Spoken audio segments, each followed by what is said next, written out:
predictive analysis. So this was happening, and last but not the least of combat, I said the fourth element. The fourth element I talked about tactics and strategy, how that getting affected. That's about that. Has spoken about in parts. That's about demassification of the battlefield. And yet integration of capabilities. It's leading to ultimate non-linearity and defenses in depth. I've spoken about vulnerability of large platforms and establishments, and I've talked about the importance of reception over surprise. So these are the kind of changes which we'll have to live with in future. In my concluding remarks, I can only say that Operation Sindhu created a kind of a history of sorts as far as air warfare is concerned. Successful operations were carried out against an adversary which was almost equally magnitude. It was not operations against an adversary which had no air force or no air defense worth a shot.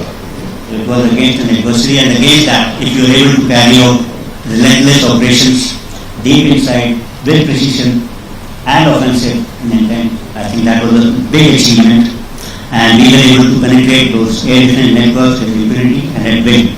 So, history, because I'm saying this is because exhibition of this particular superior air power was demonstrated against someone which already had a good capability.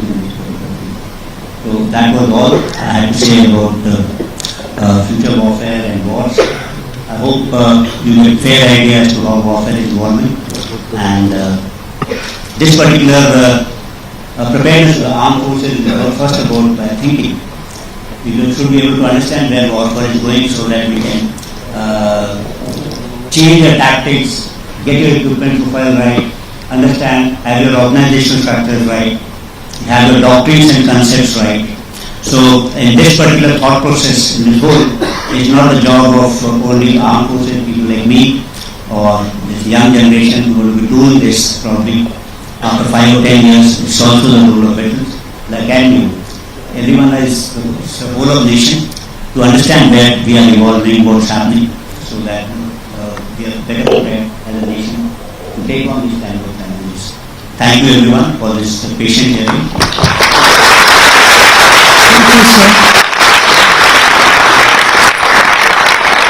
Now I can take on the question.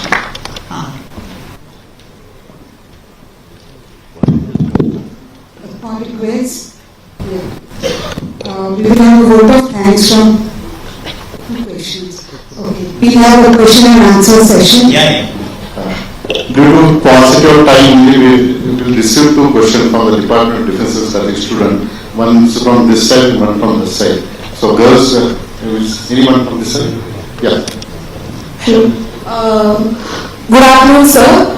Thank you for your insightful lecture on future wars and warfare. So my question is, what are the losses incurred or experienced by Pakistani side during Operation Sindhu, and from this, what can be the potential strategic insight we can draw for future conflicts and the evolution of warfare, sir?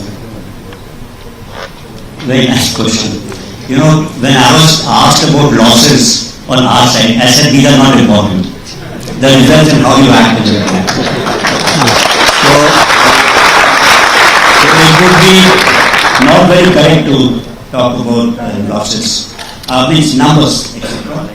Means I'll give a detailed kind of an answer on this.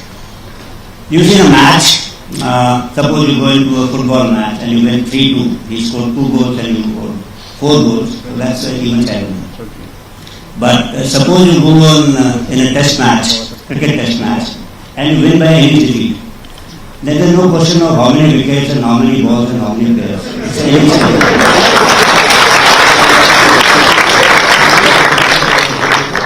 But since there is always this inquisitivity as to the result of your strikes, which was visible, which was more in psychological domain and what was visible to us, all of us, not to us, to globally, to everyone.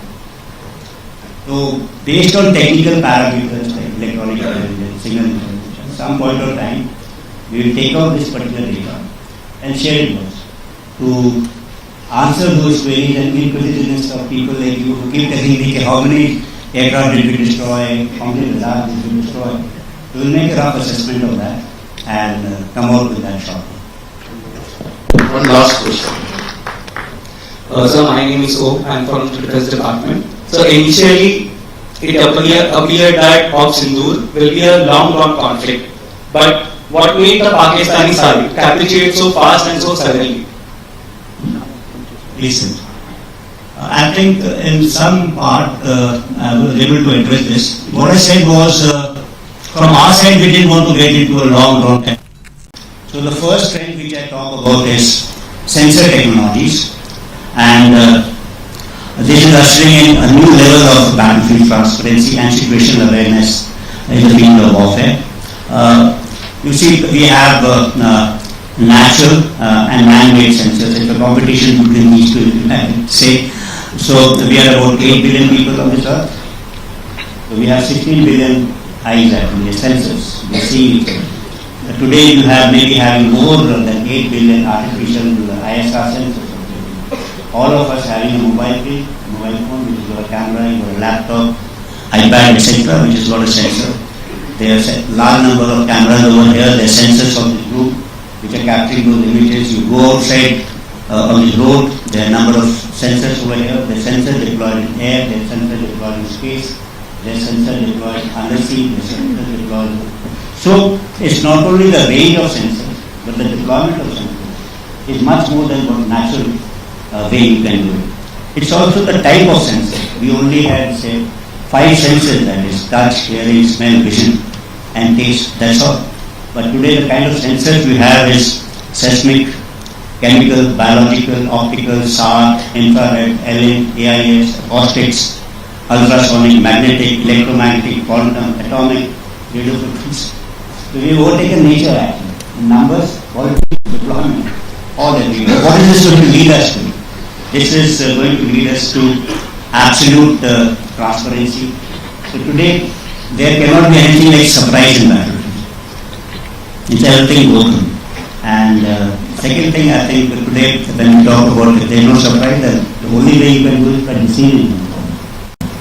You will have to think of different kind of techniques in warfare. The second trend, I think, is related to speed, velocity, I call it celerity, and this segment is driven by advances in hypersonics, whether it is guide or cruise. We saw the BrahMos missile at 2.8 Mach. We can have today missiles at 10, 7, 8 Mach flying. We also have fractional orbital systems. Along with this, what's happening is stealth technologies are coming in, where so it becomes very difficult to detect. In any case, you start having drones which are very, very small, and you can have drones in swarms. So there is no radar systems which are actually made to track large aircrafts moving at reasonable speed of 1 or 2 Mach. Then you have one and hypersonic weapons which are following different kind of trajectories, and on the other hand you have drones which are as small as this. And this also, there are no radars which can actually track it, and then you can move it in swarms, etc.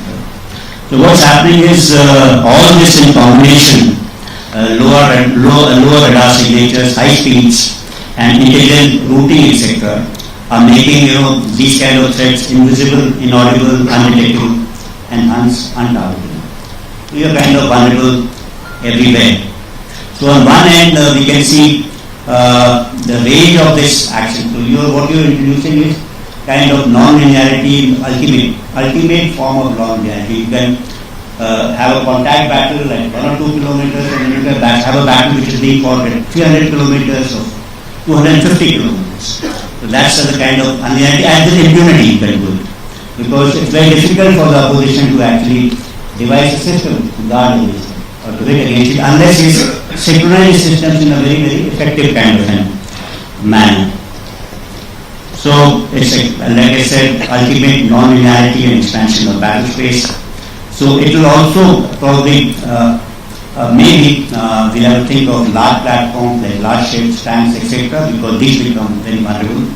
And your planning and preparation, coordination for such kind of defensive acts will also require a lot of thought in future. We may have to require a layered kind of resilient defenses in depth to ward against these kind of threats. The third important trend which I see is something to do with robotics and automation.